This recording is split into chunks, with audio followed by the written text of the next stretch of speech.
The invitation arrived on a Tuesday, mixed in with unpaid bills and grocery flyers. Mark Harris noticed it immediately, not because he was expecting something special, but because the envelope was thick, expensive, and completely out of place in his mailbox. He frowned and opened it slowly. A wedding invitation, cream paper, gold letters, a venue by the lake that Mark had only ever driven past while delivering packages late at night. Daniel Wright and Emily Foster.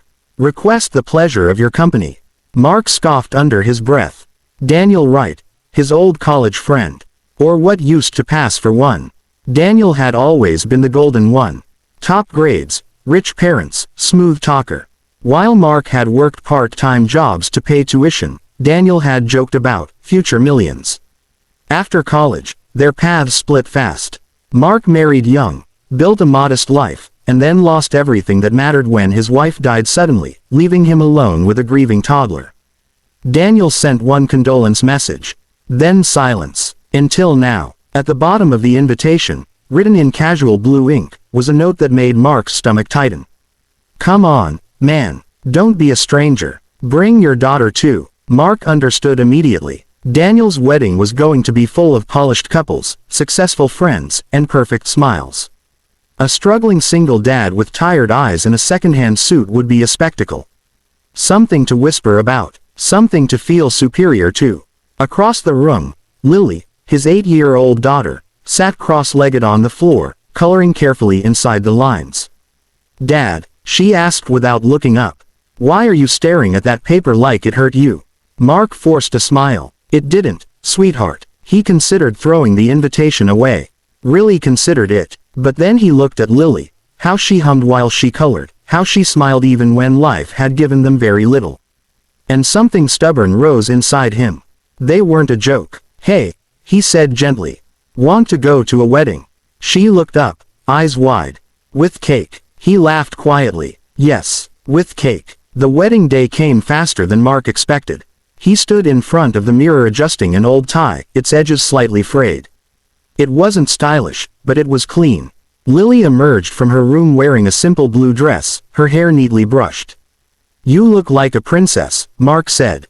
She spun once. You look handsome, Dad. That almost broke him. The venue was enormous. Glass walls, chandeliers, white flowers everywhere. The moment they stepped inside, Mark felt it. Conversations dipped. Curious glances followed them. He doesn't belong here. Mark kept his back straight and his hand firm on Lily's shoulder. At the front of the hall stood Daniel, laughing loudly with his groomsmen, champagne glass raised. When he spotted Mark, his grin widened, but there was no warmth in it. Well, look who actually showed up, Daniel said, loud enough for others to hear. I honestly didn't think you would. You invited me, Mark replied calmly. Daniel chuckled and glanced around. Yeah, guess I did. His eyes dropped briefly to Lily. So this is the kid. Cute. The word sounded dismissive. Lily tightened her grip on Mark's hand. Enjoy the wedding, Daniel added. Drinks are free, mostly. He laughed again and turned away. Mark exhaled slowly and led Lily to a seat near the back. That's when he noticed the room change. People weren't watching him anymore. They were staring toward the entrance. A sudden hush spread across the hall. Lily stopped swinging her legs. Dad, she whispered. Who's that? Mark turned, and froze. A woman had just entered. Elegant, confident. Her presence didn't demand attention, yet it commanded it. She scanned the room once, then her eyes met Mark's. She smiled, and walked straight toward him. Daniel frowned from across the room. Who is that? The woman stopped in front of Mark. Mark Harris, she said clearly. It's been a long time. Mark's heart pounded as recognition hit him. She glanced down at Lily, then back at him. I hope you don't mind, she said softly. I decided to come as your guest. Mark couldn't speak, because Daniel had just invited the one woman who could ruin him.